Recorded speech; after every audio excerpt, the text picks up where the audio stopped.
our audience is primarily millennials, and Uh-huh. we love to, hey, let's call it for what it is. We love things instantly, right? We're in an on-demand world. So you're saying that people that take part in this challenge and, high five, even yourself, right, who live this out, you're seeing instant results. Yeah. That's incredible. That's No, absolutely it's instant. incredible. It's absolutely instant, and it's documented, and it's scientifically backed. And that's why this idea is so freaking exciting. And it's why this book is exploding, Mm.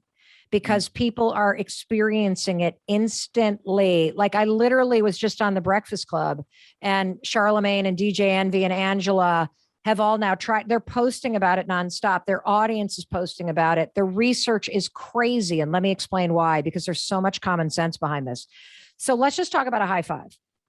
When you high five somebody else, Matt, what does just the high five that you give to a teammate or a friend, what are you communicating when you high five somebody else? Oh, great job. Congrats. Something along those lines.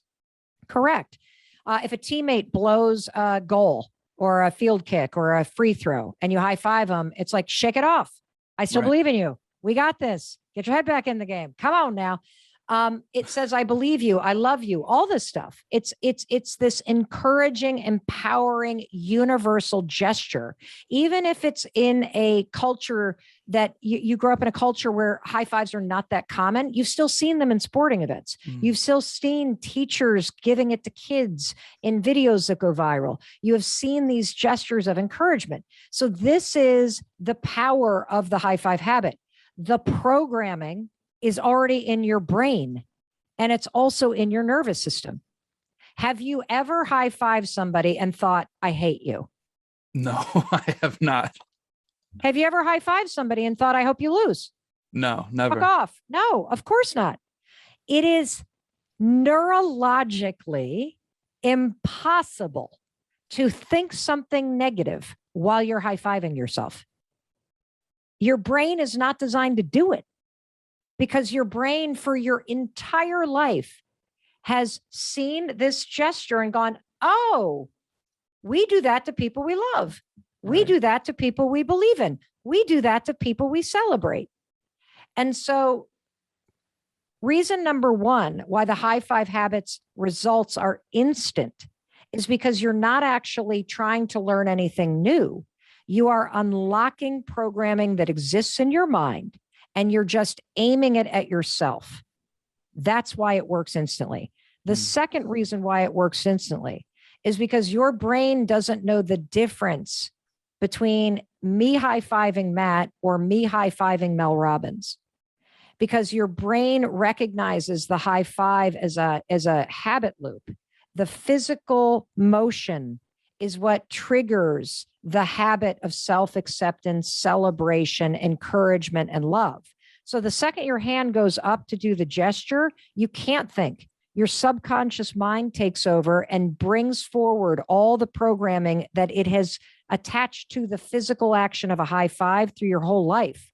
And one of the things that the world's leading experts on the brain have said conclusively is that when anybody else has ever given you a high five, your brain gives you a dopamine release. When you give yourself a high five, you give yourself a dopamine release. Dopamine helps you focus. It makes you feel better. It's the happy chemical in your brain. And it is the same thing that releases when, you have an orgasm, when you do drugs, when you win the lottery. You are literally releasing dopamine for yourself when you high five yourself. That's what increases your mood. That's why a lot of people laugh when they do it for the first time. The other thing that your body does for you naturally because of programming is your nervous system is wired for celebratory energy. And, what do you do instinctually when you cross a finish line, Matt? You get excited. Yeah, you raise your hands, right? What do you do when you wave somebody? You raise your hands. Hug, raise your hands. Your favorite team scores, you raise your hands. High five, you raise your arms. Right. It's celebratory. So when you go to do it to yourself, even on the lowest mornings, your nervous system gives you a little jolt. You might not be like, yeah, this is awesome that I'm going to go into work and have to fire somebody today. But your nervous system goes, come on now, pick it up. You're going to be okay. You can do this. Like it's absolutely incredible. This is why it works immediately for people. Okay, so even just the physical of raising your hand up is triggering Yeah. that. Yeah. Yeah. Wow. Yeah. Okay, that's incredible. Now, Mel, I need you to talk to me about the word habit because that word scares me. It does, Why? truthfully. You know Why? why? So here's the thing: how I achieved, and we talked about 75 hard, right? How I achieved that, and how I have achieved other goals in the past is I've made them public. Because if I make them public and I put that in front of the public eye, I myself, I can't let myself fail, right? If I do Yep. something behind closed doors and I try to make a habit of meditating or reading every day or whatever, exercise, whatever it is, I fail at it. I'm a human, Okay. right? That Yep. word scares, and I know I'm not the only one. So, what's your advice? What's the secret to actually making it a habit? Well, I'm going to say two things about this. Number one, you actually do practice the science of habits because you have an Uber habit, and your Uber habit is make the shit public that I am afraid I'm not going to do. That's a Right. habit. It is. You're right. Okay. So habits do work for you. You just have one that works for everything. And so you use it. The second thing I'm going to say about habits is that um, most people focus on the wrong part of a habit loop. So every habit is comprised, as you probably know, of three required elements. There's a trigger, there's a behavior pattern you repeat, and then there is a reward. Okay. Most people think a habit is repeating the behavior, when the truth is the real power of habits and the ability to make them stick is understanding the power is in the trigger and in the reward, not in the behavior pattern. So let's take the high five habit, for example. I recommend and for a number of reasons, which we can unpack, that you make the high five habit a absolutely critical, non-negotiable part of your morning routine. I want you to do it right after you brush your teeth, because we know based on research, when you stack a new habit like the high five in the mirror with an old habit that you already have in your subconscious brain, brushing your teeth, it's easier for your brain to pair those two together. So that's number one. Number two, just hoping that you remember to do it isn't enough when it comes to habits. You need a trigger. The trigger is the thing that cues your mind to do it. So I recommend that people put just a Post-it note on the mirror. And the Post-it note could be blank. It could have a tracing of your hand. It could say high five. It could say I love you. It could say I believe in you. It could be anything as a message on this. It could say go get them. It could say today's going to be a great day. It could be let's do this. Stick a Post-it note on your mirror, and the Post-it note becomes an environmental trigger. So you're brushing your teeth. You're like, oh, there's a Post-it note. I got a high five. That's the powerful part. The gesture is just the behavior I'm repeating. The reward in the case of the high five habit is the dopamine releasing, the fact that I'm going to feel good. Now, here's how the habit loop gets locked in.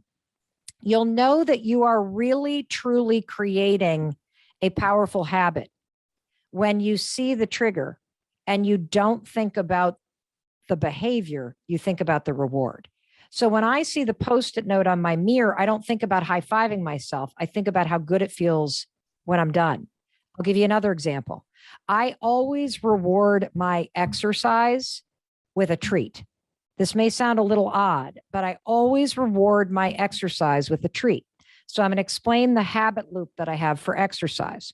So remember, you always need a trigger. This is the cue that makes you remember to do it. It could be an alarm in your phone. It could be anything. For exercise, my trigger for exercising is I always lay my exercise clothes out on the floor of my closet. Okay. That way they are there like a freaking trap. I don't have to think about exercising. I wake up, I walk into the closet. There are this morning it was red tights and a black exercise jog top thing and a sweatshirt and some sticky socks because I went to like a bar class.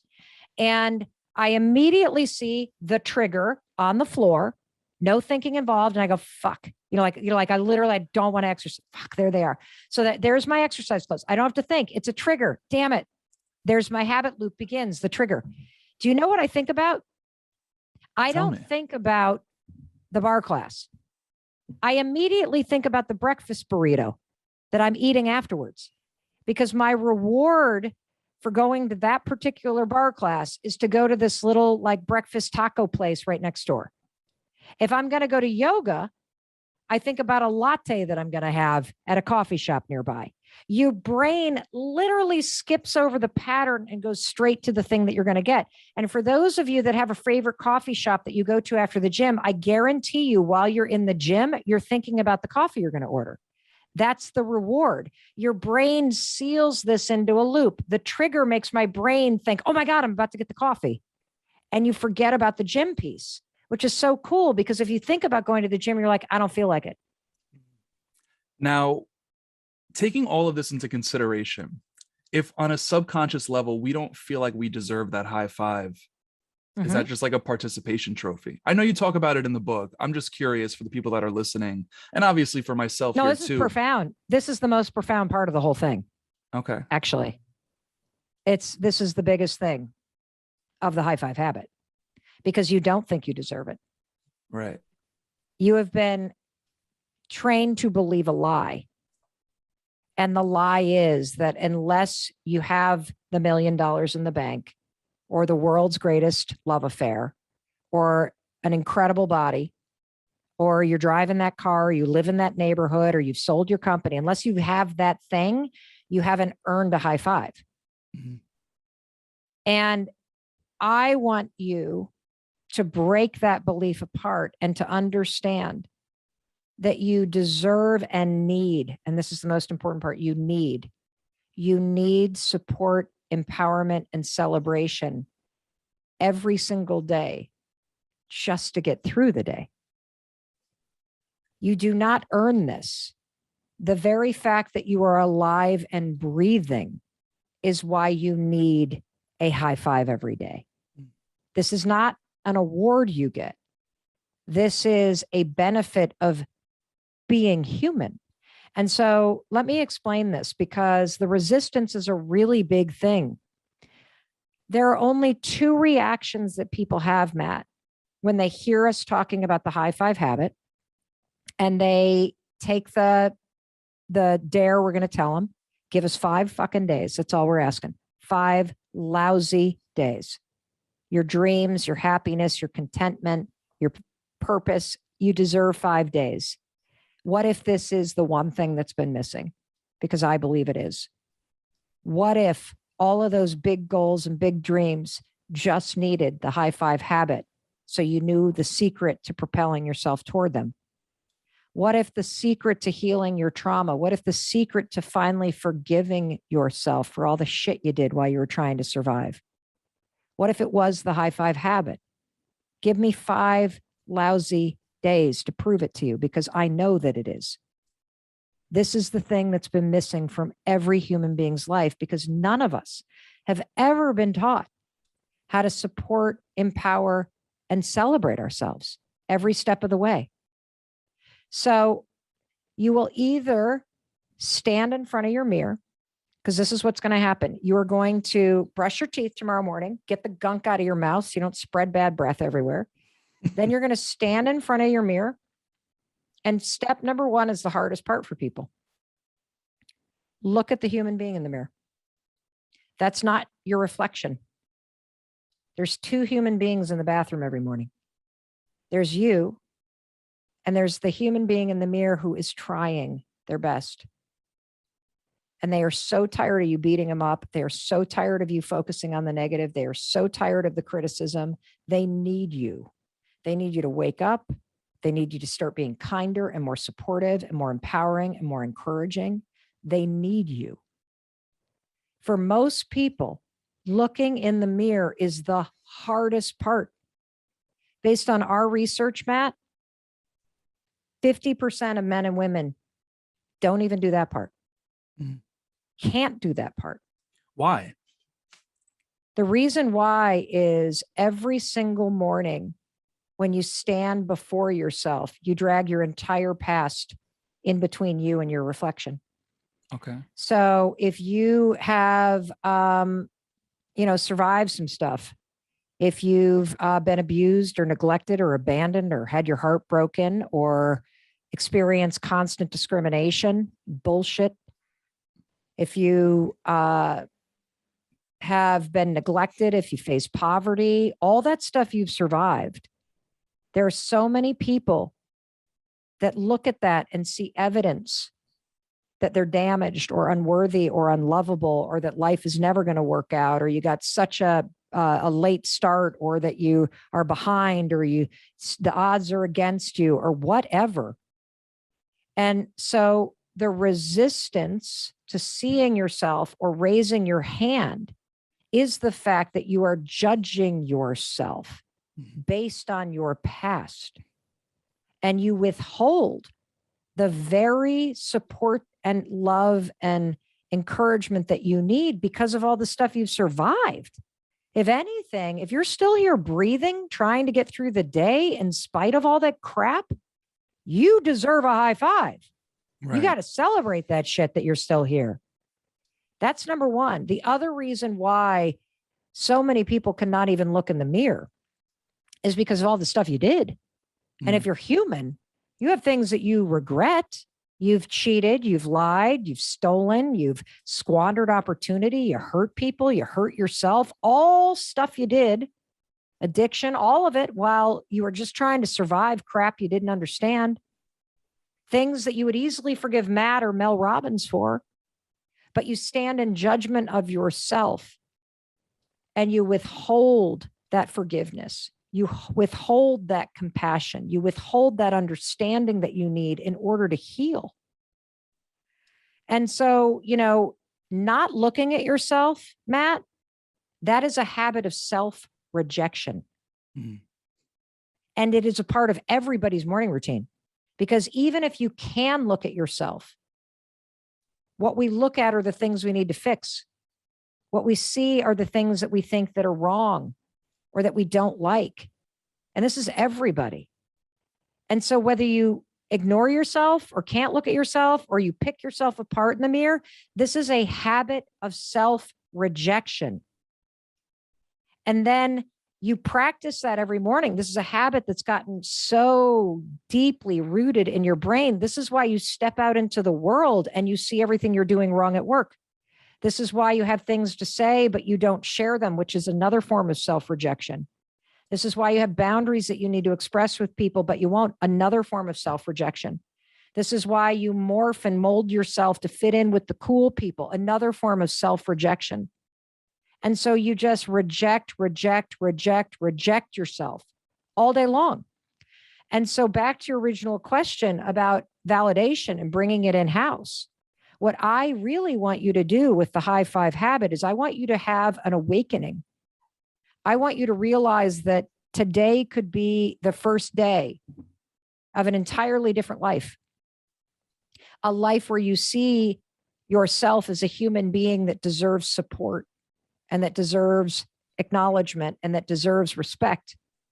And day one of you learning how to give those things to yourself, how to make that your default. So when you stand in front of that mirror and you feel that resistance because your current default is to reject yourself, it will feel weird to raise your hand and high five yourself. That's good. If it feels weird, it means it's working, because it means we are breaking the thing you normally do and plowing a new neural pathway response to your reflection. So if it's weird, great. That means it's working. The second thing that you'll notice is that as you go to raise your hand, you can be standing there going, this is stupid. Why did I listen to Matt and Mel? I'm a failure. Like I didn't even go to the gym today and I'm high five. What the hell is this? As you can think all that, but as you go to raise your hand, your mind goes quiet, because the hand and the gesture is a trigger that then grabs the positive programming that says, I hear you. I see you. I got you. Then you'll feel the dopamine. Then you'll feel the energy boost. And then you go, holy shit, this works. That's what Right. happens. So I can attest to it. First and foremost, I had pizza, Chinese food, and cookies yesterday, but I gave myself a high five this morning. And you know what? As I did it, I smiled. And I can't tell you how often I smile at myself in a mirror. So I just wanted to throw that out there. And one thing I loved actually that you put in the book was how you ran the marathon in New York City Yeah. and the energy that you get from when people give you high fives. I Yep. love that. I've ran it, not the marathon, I've ran tunnels to towers and things like that. Amazing stuff. But you feel that when you high five yourself. And I'm not saying this for brownie points either. Like I literally felt the energy. So I just wanted to throw that out there. Matt, I know It you're is not saying it for incredible. brownie point. Dude, I'm not sitting here saying I've had this solo experience. Everybody trust me. I don't give a Yeah. shit if people don't believe me. And let me tell you why. I am standing shoulder to shoulder with hundreds of thousands of other people and the world's leading experts saying, no, this actually works because you're wired to have this work. You Yeah. are born hardwired for love and celebration. A lot of people, Matt, not only smile, but then they cry. And the reason why they cry is because there is this deep longing to be seen, heard, and celebrated. Your true nature is a human being who deserves love and support. And so many people cry when they first start doing this because there's a sense that you're finally coming back home to who you truly are. It's powerful stuff. And, another Absolutely. thing that I'll tell, the folks that are listening is that, chapter 2 of the book is nothing but research. Because look, I know on its face it sounds stupid. And I'm super passionate because I know the science here. And there was this incredible research study that people love that, there's a big article about it in the Wall Street Journal in 2011, if you Google this. Researchers at Berkeley looked at NBA teams and they wanted to know what are the habits that all of the teams with the winningest records at the end of a season have. And they were surprised because what they discovered is that the NBA teams that have the best records all share one interesting habit in the preseason. The teams that have the most fist bumps, pats on the back, and high fives during the preseason go on to have the best performance in terms of wins for the whole season. And the same holds true for the teams who perform the worst. During the preseason, they have the least amount of pats on the back and fist bumps and high fives. And the answer is why? Why is this a fact? And the Wall Street Journal article is really interesting because they're like, yeah, we read this study. We didn't believe it. And then we actually watched the tapes and did the numbers. And they're right. The reason why is a high five is more than a gesture. It communicates trust and partnership. And that trust and partnership fuels momentum and inspiration and motivation. And I'm here to tell you, you will experience the same thing with yourself if you start to raise your hand exactly where you are. Look, your life may suck right now. You may be going through a divorce. You may have been fired from a job. You may be facing bankruptcy and nearly $1 million in debt like I was a decade ago. You may have just learned that somebody cheated on you. You may have been told no from your dream school. You may have lost the election. When you raise your hand to your reflection on those mornings, it's not going like, yeah, it's awesome. It's saying, I get it. It's freaking hard. I get it. And guess what? You still got this. You're going to be okay. Now, with an NBA team, like that's an incredible example, right? That research there. There are, and this is actually the premise of the show, like exposing the quote unquote secrets to success. Like we know what they are. They're out there. Mel Robbins is putting them out in books. You're hopping on podcasts, amplifying them, so on and so forth. Yep. But people don't actually, and when I say people, myself, because I could be doing 1,000,001 things for myself to level up in life. We don't necessarily apply it. So an NBA team, for instance, they have this research. Why wouldn't they implement it more? I'm just curious and I'm using the NBA as an example here because you just gave it. Why don't we take those secrets and actually apply them? Like the application isn't always there. Because we don't think we're worthy. Yeah. Okay. Like that, like at the bottom, like I know because I've been doing the research now. Yeah. I've been helping people for a decade. The fundamental problem in everybody's life is a deep sense of self-hatred Hmm. or a lack of worthiness or a just crushing and relentless habit of rejecting yourself, focusing on the negative. These are all learned thinking patterns and learned behaviors. And I'm here to tell you that when you attack the core problem and you break the habit of hating yourself and you break the habit of focusing on what's wrong and you break the habit of judging everything that you do, every text you send, every email you write, everything you just said at work, when you break the habit of the grinding criticism and you replace it with a habit of support, encouragement, forgiveness, self-kindness, magical shit happens because you will have discovered the secret to motivation. You will never feel motivated when you're beating yourself down. You will always feel motivated when you feel lifted up. This is why the best part of running a marathon or tunnels to towers or anything is not the actual race. It's the fact that strangers are clapping for you and high-fiving you. It's that encouragement that empowers you to keep moving forward. And we've all like somehow gotten into this mess where we believe that we can somehow beat the shit out of ourselves and change our lives. Like, this is why diets don't work. People go on diets because they hate how they look. They don't go on diets because they feel that they deserve to be healthier. Mm. Like, when you're fixing something about yourself, you're coming from a place of making yourself wrong. Nobody feels motivated when they're berated. You feel motivated when you're being cheered for exactly where you are. You know, we don't stand as spectators in the race and cross our arms and go, Matt, I'm not clapping for you. Look at your freaking split time, moron.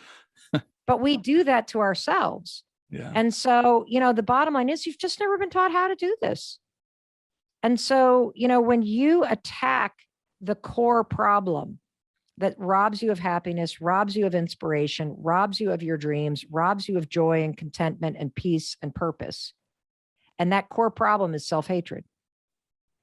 When your whole business and pursuit of success becomes part of your self-expression, and it's driven by something that's deep in your heart, like it is for me now, making an impact, rather than chasing something or needing to prove something, which is all a make wrong. When you bring it back in-house from a place of feeling accepted and supported and aligned with your true nature, it's unbelievable what happens. Like for me, you know, at 13 years ago, my husband and I were nearly $1 million in debt. We were about to lose our house. He had gone into the restaurant business and we had secured everything with our life savings and our home. And the first little pizza joint did great. And then as they tried to expand, things got terrifying. And then the first housing crisis hit in 2008. And I found myself in a situation I never thought I'd be in. I was 41 years old. We had 3 kids under the age of 10. We were 800 grand in debt. I couldn't buy groceries. Every credit card maxed out, the home equity line maxed out, liens on the house. I mean, just absolutely terrifying. And it was during that moment of my life that I created the 5-second rule. And this rule, you just count backwards, 5, 4, 3, 2, 1, and then you move. And it cuts through procrastination and self-doubt. It kind of silences the hesitation that holds you back. And I became a machine. Like, it was life-changing. 5, 4, 3, 2, 1, out of bed. 5, 4, 3, 2, 1, pick up the phone and make the cold call. 5, 4, 3, 2, 1, turn off the TV and get to work. 5, 4, 3, 2, 1, don't snap at the kids. 5, 4, 3, 2, 1, don't drink the alcohol. And over the course of the last 10 years, I have become wildly successful, more successful than I ever thought I'd ever be, made more money than I ever thought possible. And yet when I looked in the mirror, Matt, I still saw a person I hated. I saw all the things I wasn't doing. I saw, you know, the 5-second rule is a self-published book. It was the #1 audio self-published. It's still the #1 self-published audiobook in the world. Not enough. I've sold 2 million copies of that self-published book in 4 years, and it's been translated into 36 languages. Not bad for somebody with dyslexia and ADHD who self-published That's their book. incredible. Not enough. I launched a daytime syndicated talk show with Sony Pictures Television. My dream since being a little girl, taped it at the CBS Broadcast Center. Not enough. Published the, High Five Habit. It's doing extraordinarily well. And I have a totally different relationship to it. And here's why. In April of 2020, when life was punching me in the face, I discovered that high-fiving myself in the mirror silenced the critic and taught me how to see myself as a human being that is worthy of support and celebration and love. It has broken apart the relentless self-hatred and the relentless focus on what's not going right. And it has reprogrammed my mind to focus on what is going well. And when you can focus on the little things that are going great, it makes you start to see the bigger things that can go great. And when you wake up and you feel a sense of momentum, because you know that no matter what happens today, I have my own back. No matter who doesn't invite me to a party or what bestseller list I don't make or what crappy things somebody says about me, yeah, it might sting, but it doesn't change the fact that for the first time in 53 years, I like myself. I respect myself. I encourage myself. It doesn't mean I'm a narcissistic asshole. It doesn't mean I think I'm better than anybody else. The High Five Habit is about doubling down on compassion for yourself and support for yourself and kindness toward yourself. And that changes everything, because your relationship with yourself is what determines what your life feels like. If you look in the mirror and you see what's wrong, you will step out into the world and experience what's wrong.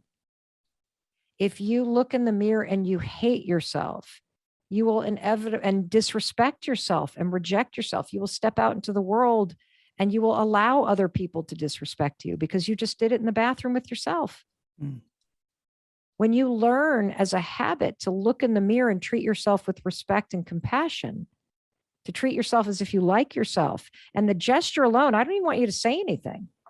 I just want you to raise your hand because your mind recognizes this gesture as something you only do to somebody you actually like and respect. When you start to demonstrate that to yourself every single morning, it changes how you show up in the world. There isn't a damn thing anybody could say about me or to me that would change the fact that I respect myself. Because every morning when I stand before myself in the mirror, I show myself that I respect myself by high-fiving myself for where I am. I'm still here. I'm breathing. I'm going to try again today. That's powerful. I almost forgot the most important habit that helps with self-love and self-acceptance, and that's the High Five Habit. All right, I'm going to explain it. The High Five Habit, super simple. Don't overthink this. I will do an entire episode about the High Five Habit, probably in January, because there's so much science to cover and so many stories to tell you. It's also the subject of my New York Times bestselling book called The High Five Habit. But let me just tell you what this habit is, because it is the thing you need to know based on science and research to have a breakthrough in self-acceptance and self-love. Here it is. Tomorrow morning, after you finish brushing your teeth, put the toothbrush down, and now I want you to do the High Five Habit, and this is how you do it. First, you look in the mirror. For many of you, that's going to be the hardest part. 50% of men and women, based on our research, cannot or will not look themselves in the mirror because they do not like the person they see. That is sad. And so I don't want you to be surprised if simply looking at yourself in the mirror is really difficult. Step 2, you are then going to raise your hand and high five your reflection. I know, it sounds dumb. It sounds stupid. Why would somebody do that? I'll tell you why somebody would do that in a later episode, because the science is so profound. The neuroscience, the research on motivation, the research on mindset, the research on how the dopamine gets it's just unbelievable what happens when you simply high five yourself in the mirror. I just want you to practice it and trust me on this one. Now, let me tell you what's going to happen. When you go to raise your hand, I don't want you to say anything. Nothing. It's just about the action and watching yourself high-five yourself. The action alone of high-fiving yourself does all the work neurologically, physiologically, chemically, and psychologically. It will take less than 5 days for you to have a breakthrough in self-love if you simply look in the mirror every morning and send yourself into your day by high-fiving yourself in the mirror. You may laugh. The reason why you laugh is because your brain releases dopamine. This is really normal. You might burst into tears. That's also very normal, because you may not have looked at yourself for real or been kind to yourself for real in years. Many, many people are super surprised by how emotional they get by simply silently high-fiving themselves every morning in the mirror.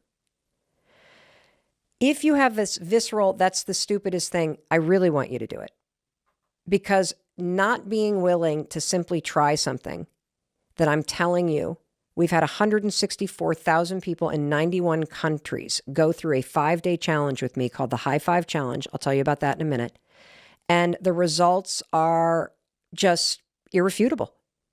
This is the fastest way, based on science, to start rewiring your brain and to have a breakthrough in being kind and loving to yourself. And it works at a reprogramming level in your nervous system and in your brain. And it's all in the book. But I just want you to trust me on this. And so the best way to do this is let me coach you and support you, because I have developed a free, that's right, no money, nothing to buy, free 5-day challenge. It's called the High Five Challenge, HIGH, the number 5 challenge, HIGH, the number 5 challenge, highfivechallenge.com. Register for free. If you want a true breakthrough in how you speak to yourself, how you feel about yourself, loving yourself, this is the fastest way to do it, and I would love to coach you. So, High Five Challenge, I'll see you in it. So let me just tell you the story of the High Five habit, because then it'll make sense for everybody around the hairnet on the brain. So I did not intend to write this book. Let's start there. After the success of the 5-second rule, I got all up in my head and thought, okay, I got to have a book that's like successful again. And it's got to be the 5 decisions. It's got to be the And I wrote literally 3 or 4 different books that were all horseshit. Really bad books. And that's how you usually figure out what's good, is by starting by doing something really bad. And so I find myself in the pandemic, and this is not a pandemic book. Everybody's got a story about quarantine. Everybody's life got completely turned upside down. There were tremendous blessings from the pandemic. Like for our family, for example, thankfully nobody died from it. And we got to spend time with our adult children that we will never get back again, period. But my business in the very beginning went into a free fall. I had been hosting a daytime talk show. We were filming at CBS Broadcast Center. It got canceled with 5 minutes notice when they found COVID. And so I was fired from my dream job. Let's just be honest about what that is. I don't know if you know this, but is this another one? Your producer reached out. I was supposed to be your last guest on your final episode. Yeah. So there's another connection, see? Oh, all right, I'm done. I'm leaving. All right. Okay. Something awesome's As you were happening. saying, Let's call the signs, everybody. Continue. So then every single speech starts to cancel, of course.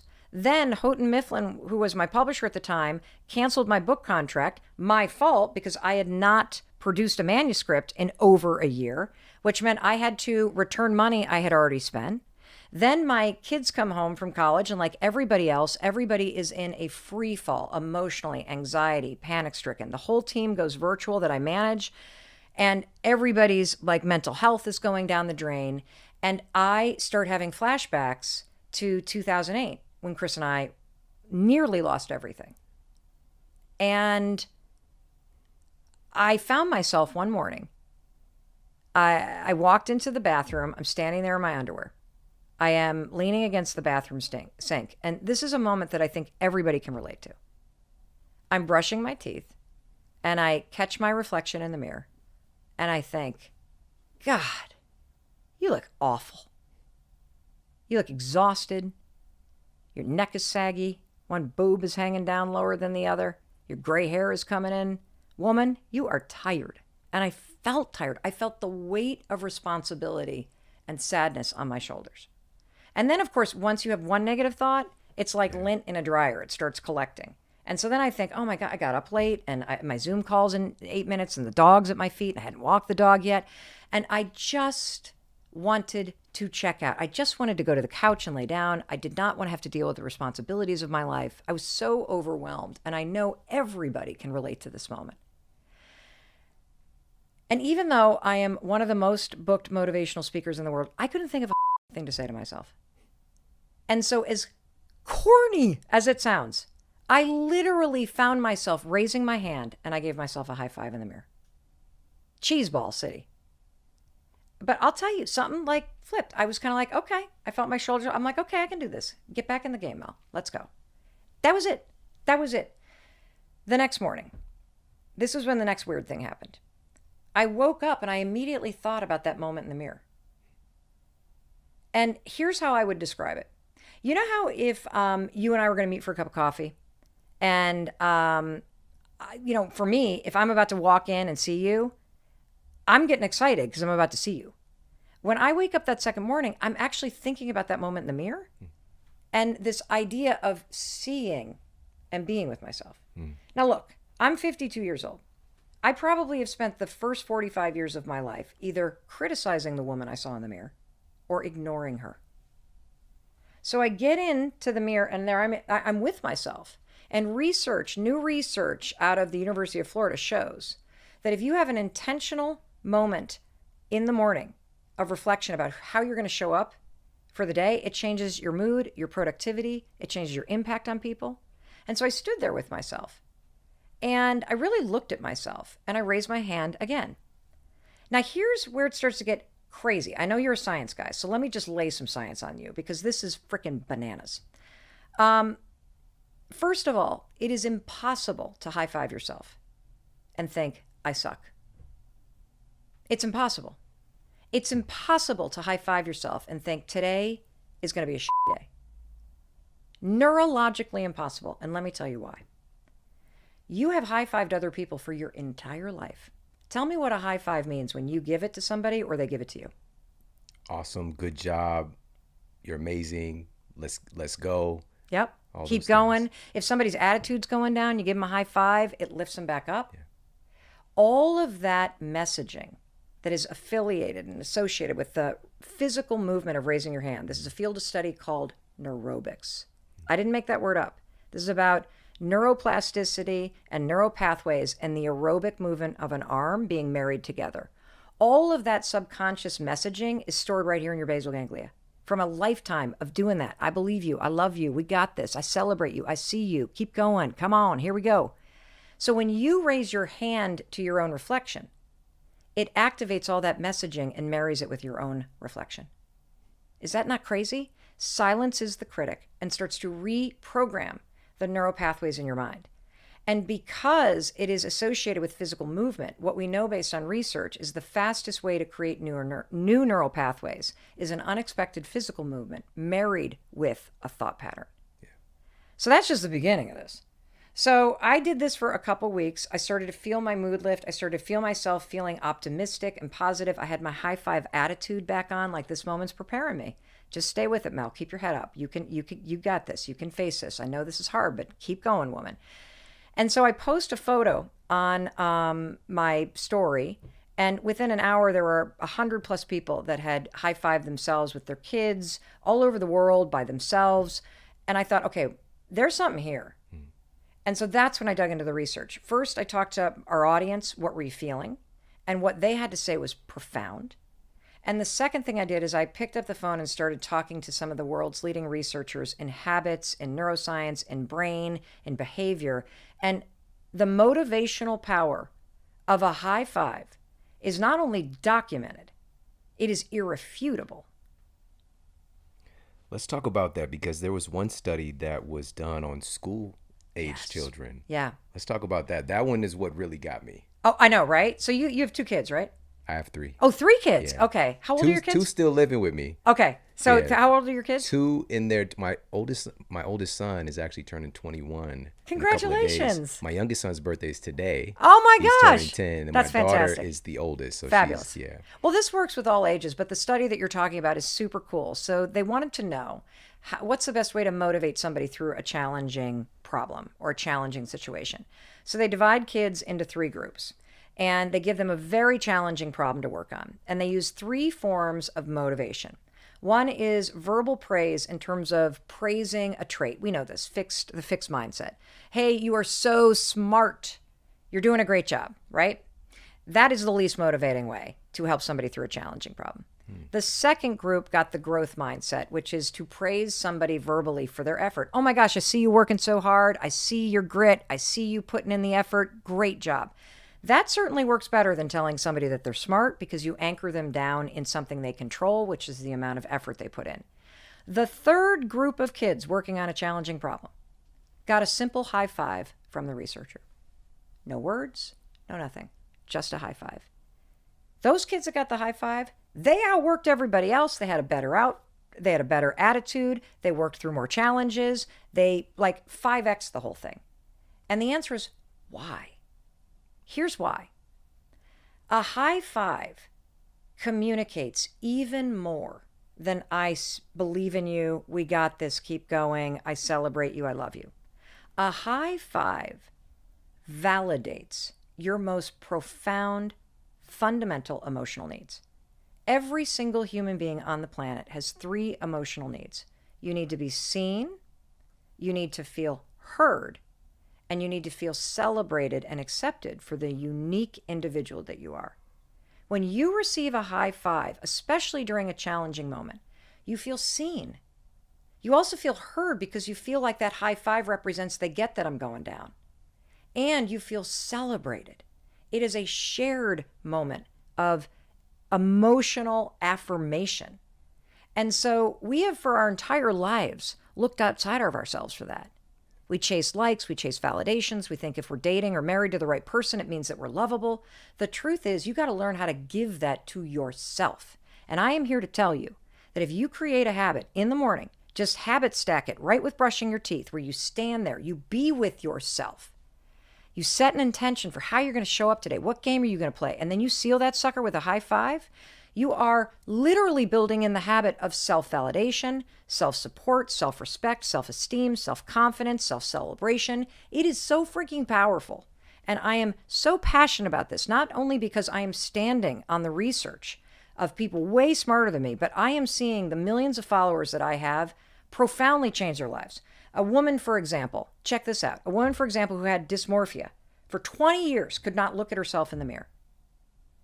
Just 5 days of doing this, can now look at herself and grin because she's not seeing a body, she's seeing the human being. We received the most amazing testimonial from a woman who was in a domestic violence shelter for battered women. She wrote to us about how she has severe childhood trauma. She's just escaped this very violent relationship. She has nothing but herself and her 2 kids. And by looking in the mirror and setting an intention and seeing herself and being with herself and high-fiving herself, she said, I am realizing at least I have me. Yeah. I can have my own back. Yeah. I love this. It's the stories married with the science as well. You really speak my language. It's so amazing. That particular study, and it was published in Frontiers in Psychology, by the way, and we'll put the study for folks. It surprised me that the affirmative words weren't more impactful, but then it made sense immediately because in a sense, you have to believe it. Yes. When we're talking about, so go ahead. Yeah, okay. So what you're talking about, we're going to talk about 2 topics based on this question, okay? So you just said it's surprising that the affirmative words weren't more impactful. Well, here's why. Number 1, affirmations and mantras don't work unless you believe them. So if you hate the way you look, you cannot stand in front of a mirror and be like, I love myself, I love myself, I love it, because you don't yet. There are 2 reasons why the high five works, though. Because number 1, you don't have to think or say anything because the messaging's already programmed here with the physical movement. And then there's a second reason, and this was just validated by Dr. Daniel Amen, who I know you know. Yeah. And so, the world's leading brain expert with 65,000 brain scans. So I just met with him about the high five habit. And here are two really killer things about the high five habit and why it's so impactful to high five yourself. So this motion and this motion, the high five, we've been like raising our arms in celebration. What do you do when you score a touchdown? Wah! What do you do when you cross a finish line? Ah! What do you do when the band that you love comes out? Ah! What do you do when you see somebody you love? Give me a hug, right? When you high five somebody, you're raising your arm. The raised hand, physical movement, is wired into your nervous system as a celebratory wah kind of thing. And so it gives you this jolt of energy when you do it, whether you feel energized or not. And more importantly, it also gives you a dopamine drip. And so in addition to the subconscious messaging, the physical movement impacts your nervous system. It also gives you a little dopamine drip, which boosts your confidence and your mood immediately, which makes you more receptive to feeling that positive messaging. What the hell? I mean, this like one movement has so much that's just, you can unpack with it. Yeah. So there's this obviously a strong neural association. We've done this throughout our lives so often. And then marrying that with this, again, the science on this is nuts. I want to come back to this in a second, but I want to reiterate a point here, which is in our culture. So you mentioned some things that we require for emotional development. We need to feel seen. We need to feel acknowledged. We need to feel like we matter. Mm-hmm. And so, but that self-acknowledgement or even self-celebration, in our culture, we are oftentimes taught to not do those Always. things. Not even oftentimes. So let's talk about that a little bit. Well, I think this is conditioned into human development. So in our family systems, like part of the problem with being in the business that we're in and understanding the science of things is every single day I do something and I think, oh my God, that's going to be 3 years of therapy for my kid. Like, they're literally getting the messaging that there's something wrong with you, or you better do it this way or I'm not going to like you. And so you get taught to fit in and fold into whatever system you're in. And so you start suppressing your need to be seen and to express yourself in order to get along, in order to fit in order to not piss off mom or dad, in order to receive the love and attention that you need. And so I feel like, you go through this mode in life where you're born perfect, whole, and complete, beautifully designed to become an adult, right? To grow. I mean, nobody has to be told how to crawl. It's in your DNA to watch what's going on around you and to just keep going and trying and going and trying until you figure it out. Every baby, when they can crawl towards a mirror, they don't look in the mirror and are like, ugh, look at those fat thighs. They literally like put their hands up on it and like they love their reflection. It is encoded in your being to love and celebrate yourself. But what happens is you start getting told, no, no, no, no, no. You get told to shut up, to sit down, to be quiet, to, speak, to be seen and not heard. You start to see who's in, who's out. You start to long to belong. And so then all of a sudden you are suppressing your natural desire to express yourself and to be yourself in order to fit in with everybody else. And it's normal. We all do it. We all betray ourselves this way. And then as you become an adult, you start to feel like, I feel disconnected to myself. I feel like, there's something missing here. And what's missing is that deep connection with yourself. And what I'm here to say is when you start to learn how to fulfill your own emotional needs, to see yourself, to celebrate yourself, to support yourself, no matter what. Like a lot of people have tremendous amount of regrets. So one of the things that happens when people first try this high five habit, and by the way, that's just one of like dozens of tools in this book that are all about habits of support and celebration, all about bringing you from low point to a higher point, all about optimism, all about confidence and courage. But when you first try this first habit, you stand in front of the mirror, you're going to do one or two things. You're either going to get it immediately and feel the boost and be like, I cannot believe I've robbed myself of this forever. Like I am never going to not do this. Or you feel massive resistance. And this is the part that's important to unpack. If you feel the resistance to celebrating yourself, this is where your low self-esteem, your regrets, your worthlessness lives. This is where you judge yourself. Because most people, what we found is they resist doing it because they have a story in their head that they don't deserve it. I have done so many things in my past, or I have survived so much trauma in my past, I am worthless, or I am unlovable. Or the other side of this is, but I haven't done anything worthy of celebration. And so here's the sad fucking part. If you can't support, celebrate, and empower yourself because you have survived all those things, and because you are standing here still breathing and still trying to do better, you will never change your life. Because you need support, celebration, and empowerment to be able to make the changes, to be able to face the challenges. You see, supporting, celebrating, and cheering for yourself, it doesn't remove the trauma. It doesn't remove the abuse. It doesn't remove the microaggressions and the bias in this world and the violence and the poverty. What it changes is you. It changes your ability to face these things, your ability to take the actions that move the needle on these things. That's why it's powerful. Yeah. This is remarkable. To dig deeper into the science a little bit, where we associate this action, this is so remarkable. You're amazing. So where we associate this most often, if we're thinking about a high five, is with sports, for example. And you mentioned that you actually talk about some research on NBA players. Yeah. Let's talk about that a little bit. Yeah, this is super cool. This is a study that's really interesting where they wondered what difference does it make if a team has a culture of back pats, high fives, and fist bumps, and sort of like this sort of physical touch. This, what's it called? You probably know better. The this is where my dyslexia comes on full display. I already learned neuroassociation from you. I'm like, thank you very much. I'm stealing that. But the physical touch, does that have a difference in a winning team? And what they found is if you go to, in this particular study, if you looked at the teams that made it to the championship rounds in the NBA, you could trace it all the way back to the preseason. They had the most fist bumps, back pats, and high fives of anybody in the league. And the teams that were doing the worst had the least. Why does it matter? I'll tell you why. When you fist bump somebody, you're in it together. You're in partnership. You're building trust. I got you. I got your back. When you don't do that, every player's out for themselves. And so here's the thing that I want you to understand. You can build that partnership with yourself.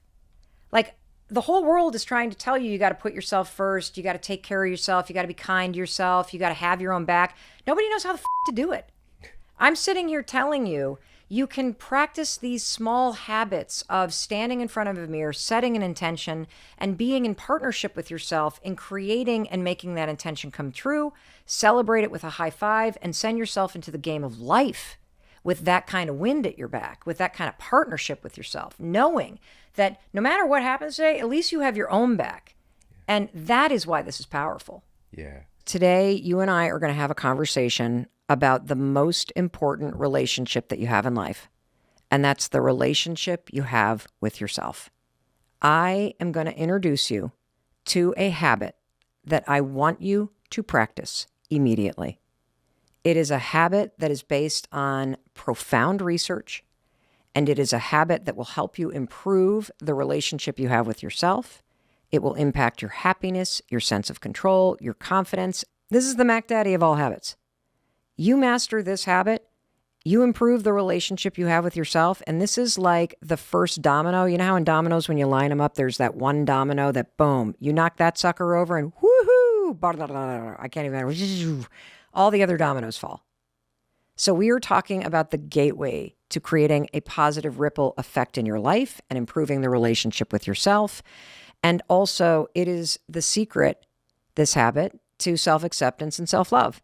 We know we should love ourselves. We should be kind to ourselves. We should accept ourselves. But nobody knows how to do it. And that's what this entire episode is about. I am going to boil the how down to one extraordinarily simple habit backed by a crazy amount of research that we will link to, and my own research study involving 175,000 people from 91 countries who tried this habit for 5 days in a row. So that means we've got data points that stack up to 175,000 times 5. I don't even know what that number is, but it's pretty big. This works. It's high-fiving yourself every morning in the mirror as part of your morning routine. That's it. And I've got the research to prove it. I've got studies to prove it. And what we have found based on our research is that it takes less than 5 days for you to have an absolutely profound breakthrough in your relationship to yourself by simply adding a high five in the mirror once a morning to your morning routine after you brush your teeth. And at the end of this episode, I want you to stick around because you are going to hear one of the most profound testimonials ever about the impact that one high five made on a woman's life named Chris. Like, you're going to need to bring the Kleenex because this is so goosebump, empowering, and encouraging and exciting. I'm not kidding. This is profound, profound, profound. And I know that you struggle with self-love because none of us know how to do it. I get questions on this every single freaking day. How do I love myself? I know I need to love myself, Mel, like this one from Maria. Hi, Mel. This is Maria from Spain. Can you explain how to learn to love yourself? I know I need to love myself as a part of my self-growth, but no one tells you how to do that. I'm curious, is there something I can do about that? I love this question because she's right. We all know we need to love ourselves, but how the hell do you do that when nobody has taught you how? I think the main reason why this concept of self-love is so hard to implement in our lives is because of the definition of love. If you look in the dictionary, love is defined as a feeling, but that's not what it is. Love is an action. And let's just take an example from your life. When you feel loved by somebody else, it's because of how they treat you. It's because of what they say to you. Like, for example, when Chris brings me a cup of coffee in the morning, I feel loved because of that action. When he says, "I love you, Mel," I feel loved because of the action of speaking those words. But when it comes to loving ourselves, we're sitting around waiting for the feeling, and yet we're not recognizing the truth about love. You feel loved by other people when they demonstrate it through actions. The secret to self-love is demonstrating to yourself through your own actions toward yourself that you love yourself. And that's why the simple solution to having a breakthrough in loving yourself, the first domino that needs to fall, is something that I call the high five habit. This is a simple habit that I created that boiled down is simply adding a high five in the mirror to yourself, to your morning routine. That's what the high five habit is. Now, one of the reasons why I love this habit is because it has so much research. And the habit's very simple. When you wake up tomorrow morning, get yourself out of bed, go into the bathroom, brush your teeth, and then after you brush your teeth, you're going to put your toothbrush down. And the reason why I want you to do it after you brush your teeth is because I want to use some science called habit stacking. I want this to be part of your morning routine, what you're about to do. And so I want you to do it right after something that you do every morning, brushing your teeth. That way your brain will encode this high five habit even faster. And here comes the most important part.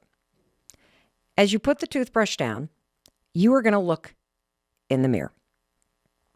This is the hardest part of the high five habit.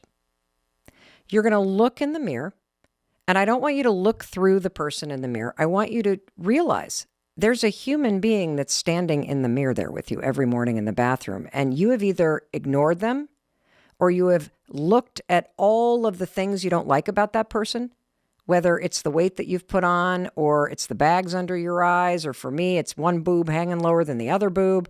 You sit there and judge that person, or based on our research and studies, 50% of men and women cannot or will not look at themselves in the mirror. And the reason is so freaking sad. It's because they don't like the person they've become, or they have so many regrets in life about things that they did or the place that they thought that they would be, that they can't and won't look at themselves in the mirror. And if you can't look at yourself in the mirror Let's just stop at that right there, because what do you do with somebody you love? What's the action when you see somebody you love? You look them in the eyes. That gaze, eye to eye, gives you not only dopamine, but the oxytocin that is in your brain. It is powerful. It's an act of love to really make eye contact and hold a gaze with love and compassion behind it. So if you can't do that and you're not doing that, you're every morning demonstrating not love, you're demonstrating rejection and criticism. And so first step of the high five habit, you are going to put your toothbrush down and you're going to look at yourself in the eye. And it's going to feel weird if you don't normally do this. And the next part of this is very simple. Whenever you feel ready, you're going to raise your hand and you're going to high five the person you see in the mirror. Now, one of two things will happen when you do this. And again, I have so much data on this, I know, because we've studied what happens. What's going to happen when you go to high five the mirror is you will either laugh out loud, and you'll laugh out loud because it's kind of dorky and funny. That's what I did the first time I high fived myself in the mirror. But you're also laughing because your brain recognizes a high five. And so one of the coolest things about high fiving yourself in the mirror is the science involved. It's called neurobics. You're using research in a field called neurobics, which is when you marry a physical action with a new positive thought you want to create. They've studied this at MIT. They've studied it all over the world. It is the fastest way to create new neural pathways and new thought patterns, to marry physical action like a high five with a new thought. And here's where the high five in the mirror gets really cool. So you're leveraging neurobics, all of this sort of physical activity plus neuroscience. You're also getting the benefit of the release of dopamine. You're also getting the benefit of the fact that your brain and your body knows what a high five is because you've been high-fiving people your whole life, right? You've seen high fives in sports on television. You know exactly what a high five is. A high five is something that you give somebody, a physical action, when you're cheering for them, when you're encouraging them. A high five is something that you give to somebody when you're proud of them. Great shot. Good job on that test. And a high five is also something that you give to another human being whenever they need encouragement. So think about like standing on the side of a road race. You don't cross your arms and scowl at people. You high five people and cheer for them because you're trying to say, I see you. I see that this race is hard. Keep going. You got this. If you're on a sports team and you blow a play, when you come to the huddle, a high five from a coach or a teammate says, shake it off. I believe in you. Now get back in the game. And so what's so cool about this high five habit to yourself in the mirror is that a lifetime of positive programming neurologically already in your brain gets aimed right back at your reflection. And so you are physically demonstrating with this simple habit in less than 5 seconds every single morning that you, yes, you take actions that show that you believe in, you love, and you encourage the person in the mirror. Now, another reason why I love this habit is you don't have to think anything. All of the wiring that is already in your brain and in your nervous system, it does the work for you silently. As I mentioned, there is so much research, and we're going to just put dozens and dozens and dozens of studies. But I want to also point out that there are 2 studies that are really important. One of them was done with the NBA, and I'm just going to cut to the chase on this study. They wanted to know if there were any habits that winning teams had that the losing teams in the NBA didn't have in the preseason. And it turned out, after crunching all the data, and this has been verified by the Wall Street Journal too, beyond the study that these scientists did, that the top 4 teams in the NBA, in fact, do have a habit in the preseason that the losing teams do not. You want to know what that habit is? You guessed it. They have more high fives, fist bumps, pats on the back in the preseason among team members than any of the other teams. Why? Well, because a high five isn't just an action and a physical gesture that means nothing. A high five actually says, I am with you. It builds trust, it builds partnership, it builds belief, and you can build that back in yourself by adding the high five in the mirror every single morning as part of your morning routine. There was another study done with kids where they made a bunch of kids take these math tests, and these researchers wanted to know what's the best way to encourage someone through a challenging moment. And they found that it wasn't words of encouragement like, hey, you're a great student. It wasn't the growth mindset words like, hey, really admire how hard you're working. You want to know the single best way to motivate kids to do something challenging? It's to say nothing and to give them a high five. This was so profound that the researchers, and we'll link to this study, changed the name of the study to include the surprising power of a high five, the surprising motivational power of a high five. That's how exciting this is. And I think you can hear this because I stumbled onto this by mistake. I started high-fiving myself right after I had gotten fired, basically, from hosting my own talk show. And I needed to give myself like a pick-me-up. And I just instinctually one morning raised my hand and high-fived the mirror. And the immediate effect that I felt of the dopamine in my mind and the boost in my mood and this sense of, okay, I got it. I can do this. I can face this. Having my own back, demonstrating it to myself during a really low moment, it was the beginning, that first domino that fell, of an entirely new relationship with myself. It's what led me to get into intensive therapy and to start getting serious about my happiness. And I think you know, everything comes back to you and the relationship that you have with yourself. And so we're going to go deep on this because the relationship that you have with yourself is the single most important thing in the world. And in addition to sharing this research and this simple habit with you, I want to unpack some of the things that people experience when they do it, because I've had so many questions about this, like this one from Teresa. How do I stop beating myself up and forgive myself for my past mistakes? I can't believe how many years you waste beating yourself up for past mistakes. And the reason why we do that is we don't know how to forgive ourselves, because we don't know how to accept ourselves. We don't know how to accept the failures, the regrets, the disappointments. We don't know how to accept, we don't know how to love ourselves through it. And that's where, honest to God, this simple habit of demonstrating it every morning in the mirror as part of your morning routine changes everything. And we got to take a short break for our sponsors, but don't you dare go anywhere, because I have so much to share with you, and I'm going to invite my husband, Chris, to come and join us. Because when I first shared this high five habit thing that I had discovered a couple years ago with him, when I first stumbled into doing it for myself, he thought it was the stupidest thing he had ever heard. And of course, because I'm relentless and annoying, I was like, but you got to do it for 5 days. You got to try it. You got to try. And what happened when he tried it for 5 days was both life-changing, profound, and it was heartbreaking for me to hear as a spouse just how much my husband was struggling, and how the simple assignment of looking yourself in the eyes was impossible for him to do at that time. Mel, I have some bad news.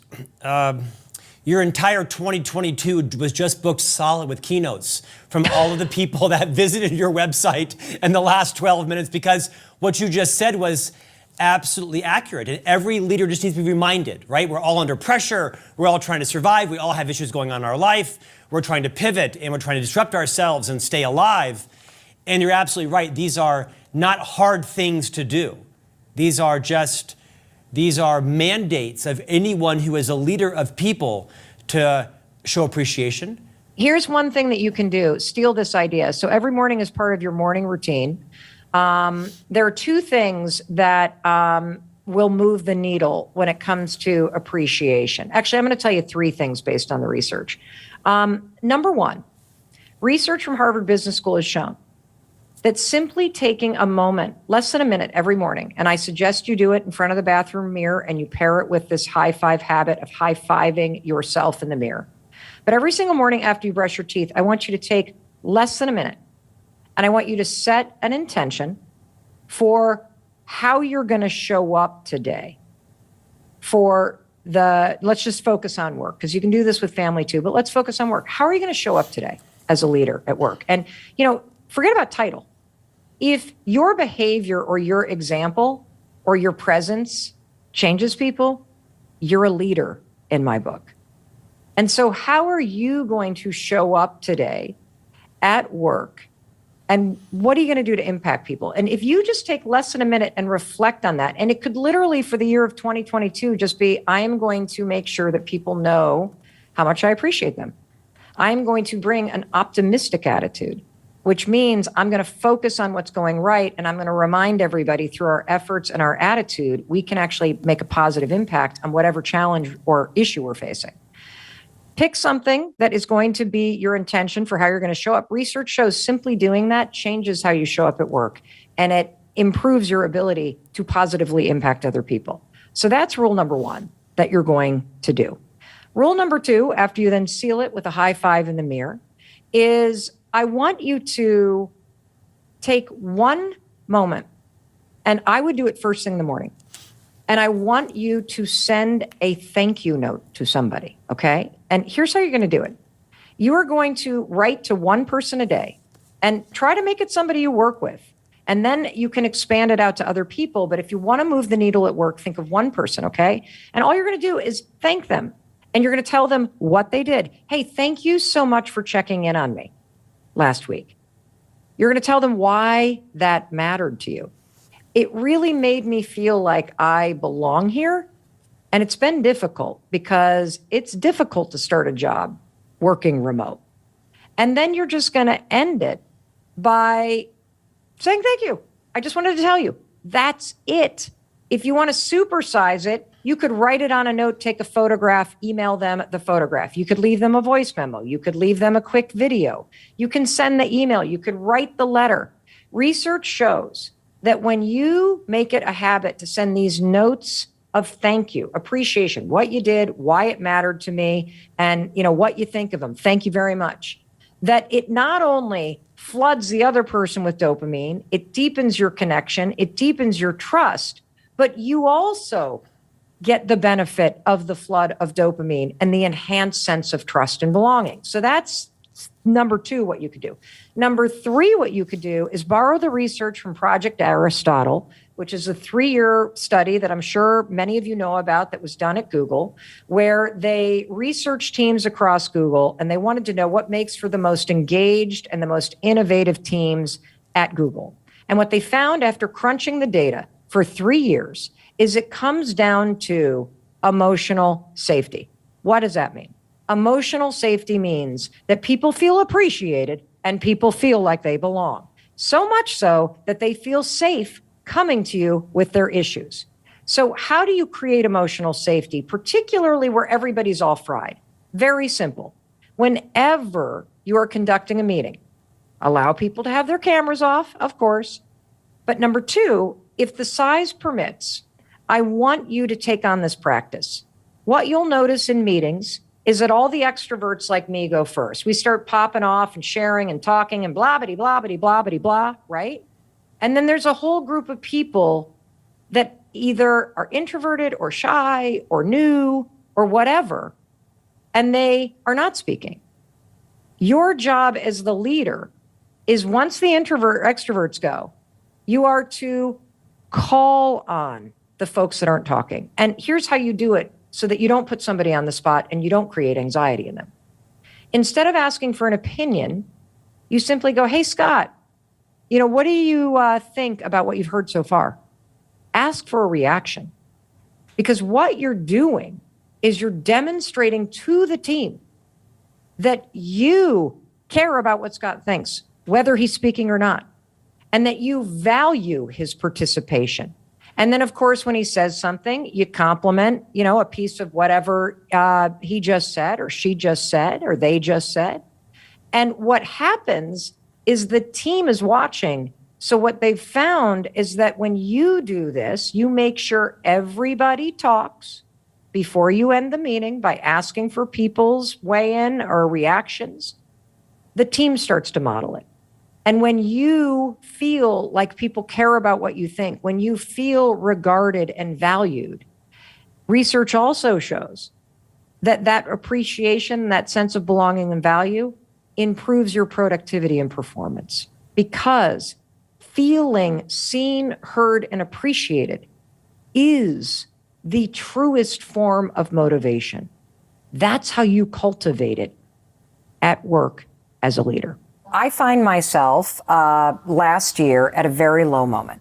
I am standing in my bathroom. It's a moment I know every woman can relate to. There in my underwear. I'm looking in the mirror. And of course, I am picking myself apart. I'm like, I hate how I'm getting really jowly right here. And I don't like how I've got these like big lines that are starting. And then I notice, I've got this like indent right here that I don't like. And I don't like these like kind of marks right here that go this way on my neck. I've covered them up with foundation. Realize, yeah, and then this boob hangs lower than the other boob. And I'm just picking myself apart, because that's what I've been doing for the past 4 decades. That's what almost all women and even men do it too. This is what I'm finding based on the research of the book. And then as soon as my mind is negative about my appearance, my mind goes negative about my day. Oh, God, I forgot to text Lisa back. I need to finish up that report. Oh, my gosh, my first Zoom meeting is in 9. Oh, the dog needs to be walked. And now I'm going down the road negative about the day. The whole vibe is, ugh. And I don't know what came over me, but I just literally had nothing to say to myself. I really felt overwhelmed, just an average low moment. And I found myself, as pathetic as it sounds, raising my hand and high-fiving my own reflection in the mirror, braless in my underwear. It felt good. I put my shoulders back. I felt a little bit like, okay, I got this. And I went on with my day. The next day, there I am again. And my mind is going negative. And I'm like, nope, high five. And that's what the high five habit is. But this is just the beginning. The high five habit book is full of a bazillion tools. But I want to unpack this one because there's so much science here. And for women in particular, this is unbelievable in how it changes you and your relationship with yourself. So first, let's start with a high five. Think about when in your life you have either given or received high fives. What does a high five from someone else or a high five that you're giving to somebody else communicate? You're on the same team. You're like in it together. Yeah. And, it's also like, I think about it, you give it to somebody before a big play. We got this. You give it to somebody when their attitude's going down. Come on, keep going, pick your attitude up. You give it to somebody in celebration. And so a high five communicates support and empowerment and partnership and trust and celebration.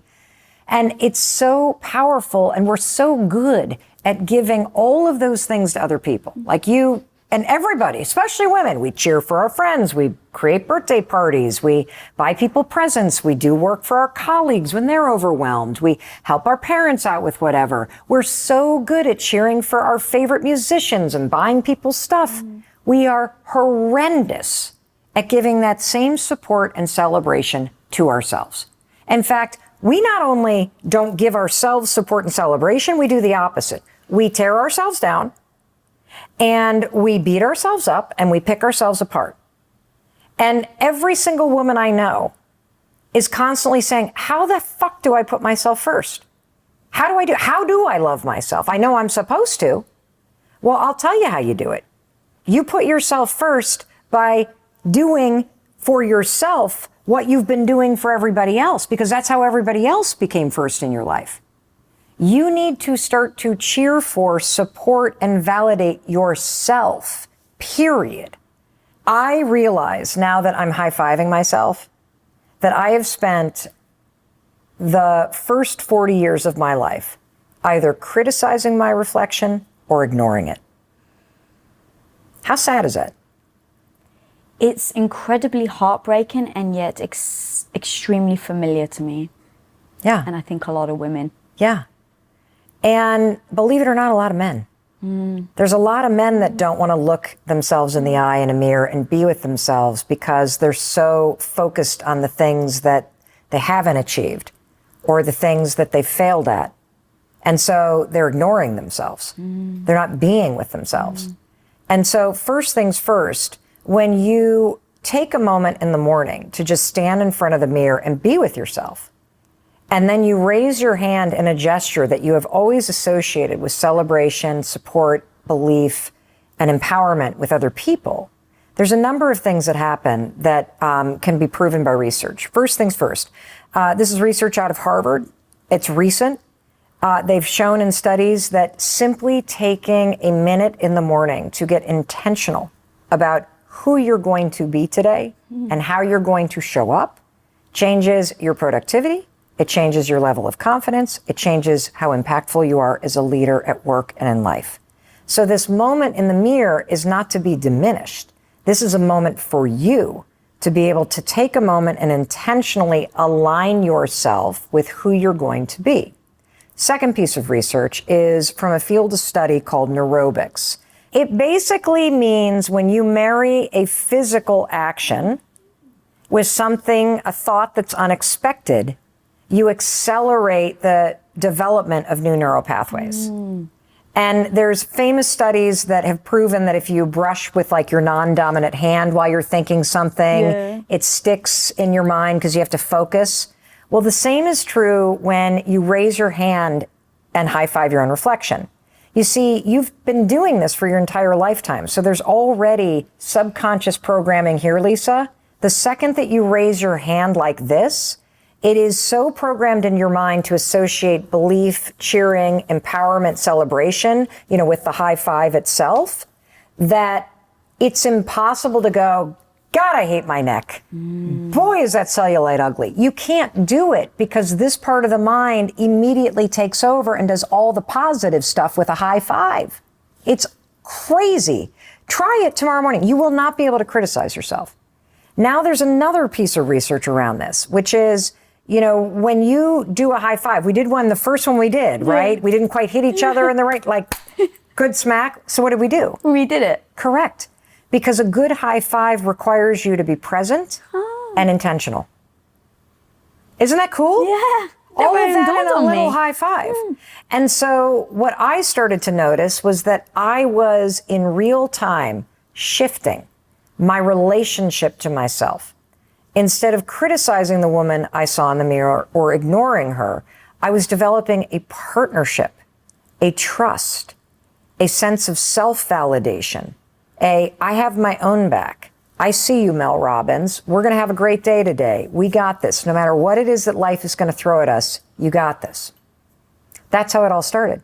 And then, of course, I put it on my story after a couple weeks of doing it, and people around the world started to post pictures of themselves doing it, and then all of their stories started rolling in about the difference that it was making. There was one woman that said that she's been struggling with body dysmorphia for 20 years.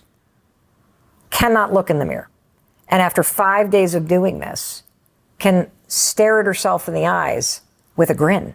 5 days. 5 days. And the reason why is because of the lifetime association that you have with doing this for other people. So when you try this tomorrow, here's what I want you to do.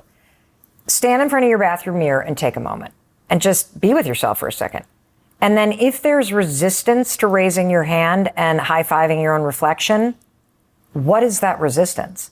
Hey, it's Mel. Thank you so much for being here. If you enjoyed that video, by God, please subscribe because I don't want you to miss a thing. Thank you so much for being here. We've got so much amazing stuff coming.